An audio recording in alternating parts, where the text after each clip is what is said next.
into besinonkhunje bekungobizwe uNkulunkulu ongaphakathi emkhunjini. Lithi iBhayibheli bazama ukukhipha impahla, although they took everything out of the boat, but you'll find the scripture says umkhunje waqhubeka washona phansi, kanti usindo uJona obalekela uNkulunkulu. Lithi iBhayibheli when he was in the boat bakhala babiza onkulunkulu babo their foreign gods. Lithi iBhayibheli uCaptain wahlangana noJona and Jonah was sleeping. Wathi uCaptain weJona, are you sleeping? Are you slumbering?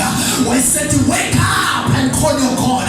Kungenzeka asindise. And the Bible says they found out that Jonah was the one ebekade uNkulunkulu. It was my first time seeing the book of Jonah in the Bible of a man that was followed by God out of disobedience. What made God follow a man out of disobedience and not out of faith? It is because it was the people that were commissioned for him in his mission. There was no eye that could replace Jonah. There was no eye that could go to Nineveh. There was no eye that omega sanana umefika khona ethi repent, repent, repent. In the end ukuthi uJobe uNkulunkulu amlandela angamreplace njengoba uNkulunkulu wareplace uSolwa bekuDavid okhalola.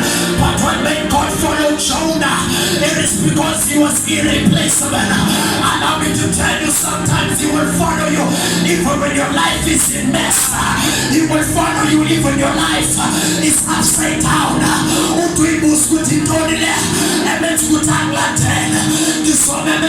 That there is a caliber of grace that is irreplaceable. Irreplaceable. I know Saul was replaceable, but allow me to tell you that David sinned more than Saul. But David, because David was in the grace that was irreplaceable. I don't know what you have been doing, what you have been through, but he is following you because of the